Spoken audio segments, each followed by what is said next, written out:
The reference for today is the second section of nLab's Introduction to Homotopy Theory, titled Homotopy. The one key takeaway I hope you get from this video is that there are two types of homotopy, left homotopy and right homotopy. Left homotopy is defined with cylinder objects, and right homotopy is defined via path space objects. Now, the interplay between these two types of homotopy is a key thing to study in homotopy theory, and it's very subtle. Left homotopy, as you can imagine, reflects intrinsically some information about the cylinder objects in the category, and likewise the right homotopy reflects some intrinsic information about the path space objects in the category, and we'll see more of this more explicitly a little bit later. The standard interval object in the category top is the compact connected topological subspace 01 of the real line. But it contains a little bit more information, so when we talk about the standard interval object, we are also referring to the morphisms that it contains from its two endpoints to the interval. And this is called a standard interval object, and one thing you'll notice is that we're always specifying something is in top, and this is because looking forward we want to abstract this to more general categories, but in top this is the standard interval object. Now, we needed this to define what we just talked about was key in the definition of left homotopy, which is that cylinder object. Cylinder object is just the product topological space of some topological space X with the standard interval object I, and you can kind of imagine why this is called the standard interval object. One of the defining characteristics, or perhaps the defining characteristics of a cylinder object, is that it factors what is called the codiagonal, as you can see here. And in fact, we can further classify cylinder objects in a category for a space by the properties that the first and the second maps have. So we can have good cylinder objects, very good cylinder objects, but for now this is the general definition of a cylinder object. We are now ready to define left homotopy. So given two spaces in top, a left homotopy is a continuous function between two functions f and g from x to y. So this is a common misconception, so it's really important to get right that a homotopy, a left homotopy, is between functions and is itself a function. Now we can also consider this as a map out of the standard cylinder object such that the following diagram commutes. The top vertical map is just the inclusion of one copy of x into the x at the bottom of the cylinder object, and likewise the bottom vertical map is the inclusion of another copy of x into the top of the cylinder object. Now, when we typically learn homotopy, you think of it as a continuous deformation of the images of two maps. I just want to reiterate that this is the same thing. So we can think of the image of the bottom of the cylinder object as the image of x under one map, and the image of the top of the cylinder object as the image of x under another map. And then the cylinder object, if a left homotopy exists, should be deformed, should be mapped continuously such that its bottom copy of x is the image of one map and the top copy of x is the image of another map. And the existence of such a map would imply that there exists a continuous deformation between the images of the two maps. Let's consider a really basic example.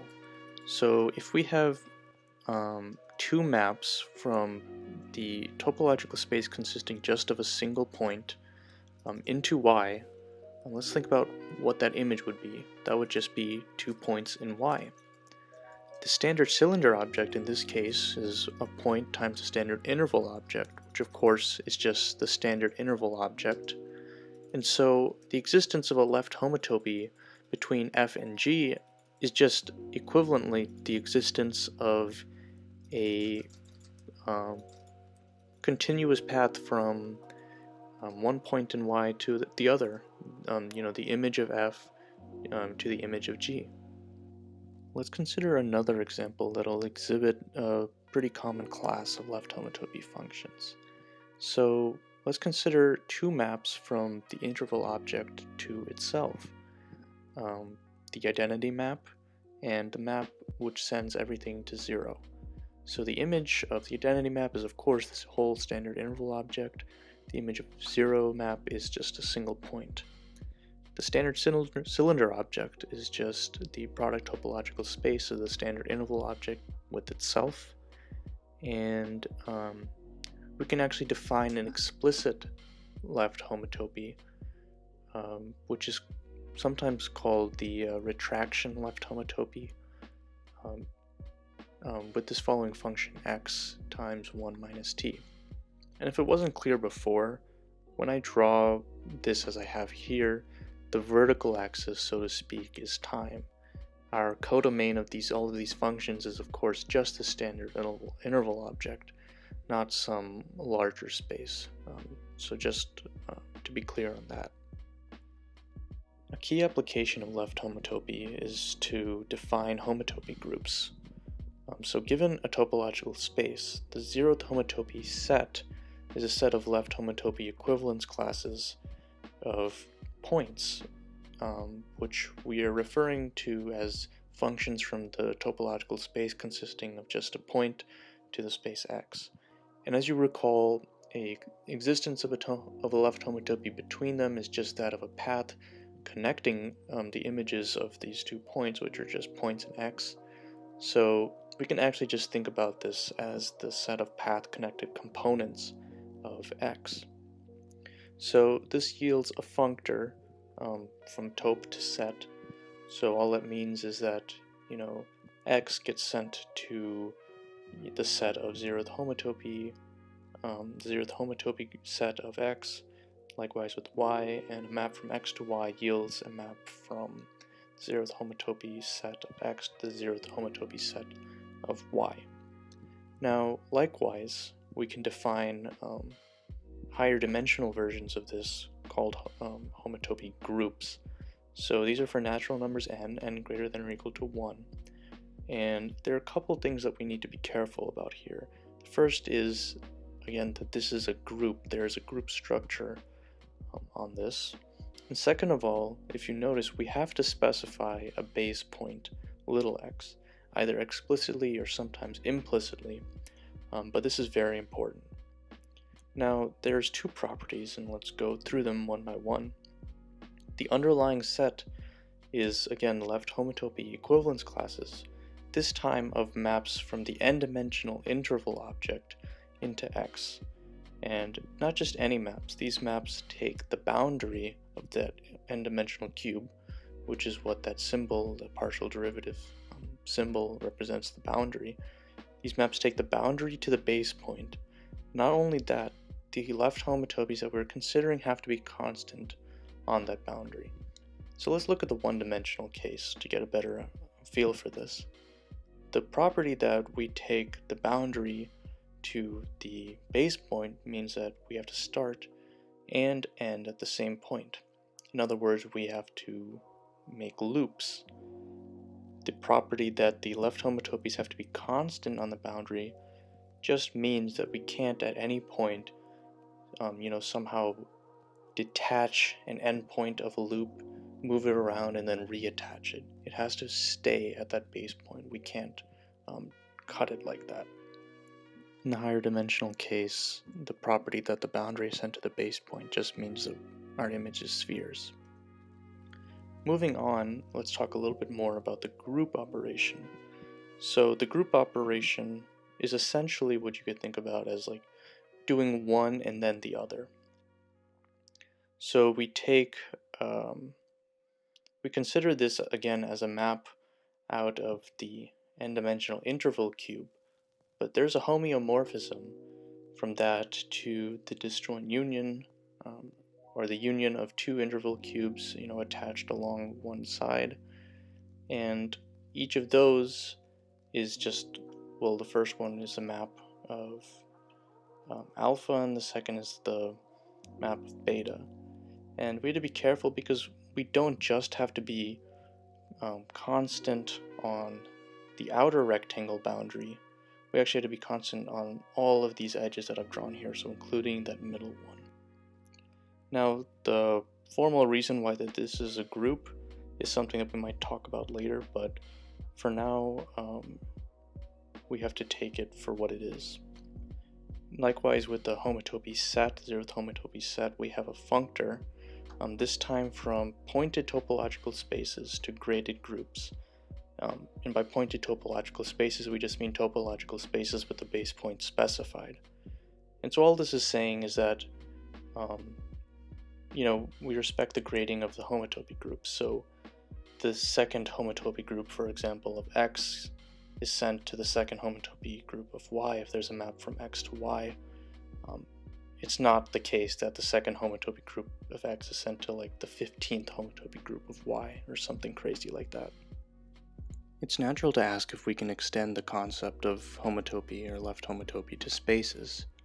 And so this is how we do it. So given a continuous function from X to Y, we say that X and Y are homotopy equivalent, or that a homotopy equivalence exists between them if there's another function g from Y to X such that the left homotopies, such that the compositions of F and G and F are left homotopic to the identity on Y and on X respectively. Now, we're not saying that they are the identity or that they're inverses of each other. So it's a much weaker requirement. We're just requiring that they're left homotopic to the identity. And yeah, so just to clarify, left homotopies are between functions, and a homotopy equivalence is between spaces. Let's consider a particular and important example of a weak homotopy equivalence. So given a space X and its standard cylinder object X cross I, consider the two maps the inclusion of X into the cylinder object and then the projection of the cylinder object back onto X. So again, now observe that these are two functions whose domain and codomain are swapped. And in fact, if we were to compose, so if we were to first do the inclusion and then the projection, what we notice is that not only is this composition left homotopic to the identity on X, but that left homotopy is in fact trivial, because just considering that slice of X, nothing is changing, so to speak. If we do the inclusion and then the projection, the X is just staying constant, so that left homotopy is constant. And this is a particular example of a weak homotopy equivalence called a deformation retract. Ostensibly because the space X you could just imagine as being like a retract of the cylinder, a squashed down version of the cylinder. But we have to be careful. Deformation retract is not a symmetric property, so considering the other way around, first doing the projection and then the inclusion, we don't have a constant left homotopy from that composition to the identity on Y. We in fact have to do our trusty old contraction left homotopy. But as it turns out, this can sometimes be too strong of a requirement. So in light of our definition of homotopy groups and our end goal of stable and chromatic homotopy theory, homotopy groups are often what we care about.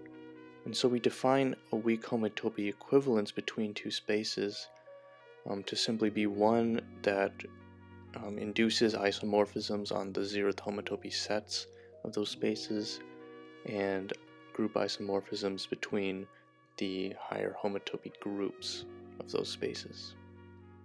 As I hinted to earlier, these weak homotopy equivalents and regular homotopy equivalents are closely related ideas, but they are different. So just to review first, a left homotopy again is between functions. Homotopy equivalents and weak homotopy equivalents are between spaces. Now this proposition states, what I implied earlier is that every homotopy equivalence is a weak homotopy equivalence. So a homotopy equivalence is a stronger notion, hence why the other one is called weak. So here's the proof. We first want to observe that X and X cross I, the standard cylinder object, are weak homotopy equivalent. We established earlier that they were regularly homotopy equivalent. So why are they weak homotopy equivalent? Well, given an equivalence class of a left homotopy, the image of an equivalence class of a left homotopy in the cylinder object, we can just post-compose it with the retraction, x times 1 minus t, the retraction left homotopy, and get a representative of that in just regular x. And so we can see why homotopy groups, which are defined as literally the equivalence classes of left homotopies, why they would be isomorphic in this case. And so we can use that. So let's consider now a general homotopy equivalence. So between x and y, and we'd have these following two diagrams. Now they look pretty busy, but if you think about, if you just forget about the pi for a second, you realize that these are just diagrams for left homotopies, which exist by assumption because this is a homotopy equivalence, and in particular, by definition, that means that there's a left homotopy between f composed with g and g composed with f, with the identities on x and y respectively. So now we're thinking about what that induces on the homotopy groups, because again, there's a homotopy group functor, so it does induce a diagram like this on homotopy groups. But if we look at the vertical maps, from x to x cross I and y to y cross I, both vertical maps are in fact isomorphisms by what we just stated, which is that the inclusion into the standard cylinder object is a weak homotopy equivalence. So that would mean that the vertical maps are isomorphisms. But then this would imply that pi f composed with pi g is isomorphic to pi eta, which is isomorphic to pi the identity, and likewise with pi g composed with pi f. So what I wrote here is a little bit misleading, I think. What I mean to say is that this exhibits pi f and pi g as inverses of each other, which is to say that they are isomorphisms.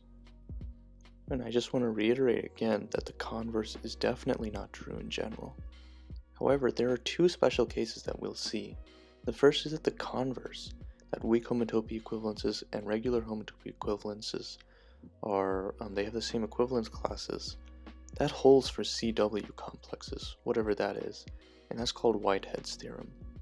The second theorem is called CW approximation, which says that any topological space is a weak homotopy equivalent to a CW complex. Now these are rather remarkable theorems, and at least in my opinion, pretty beautiful.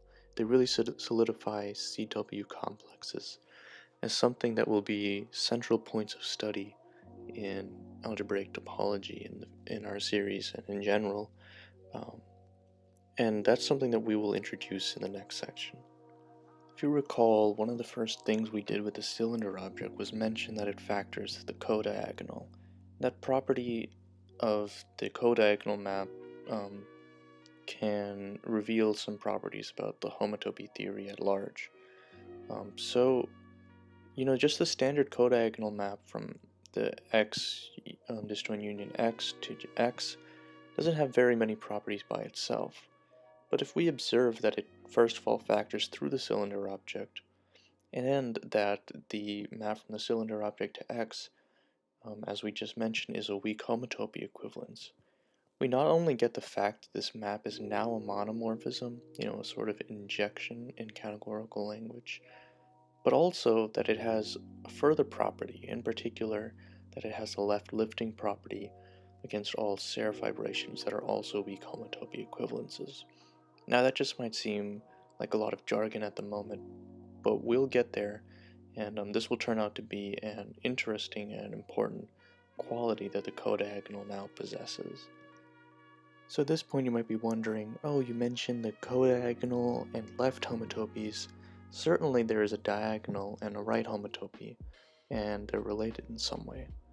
And yes, this is the case. So before we can define a right homotopy, we need to define what is called a path space object.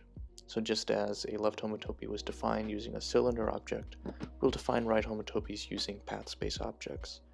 And so the standard topological path space object is just a mapping space xi, given an x in top. So remember, the underlying set of this is just maps from I to x. So you can literally visualize this as a topological space whose elements are paths in x, and hence the name.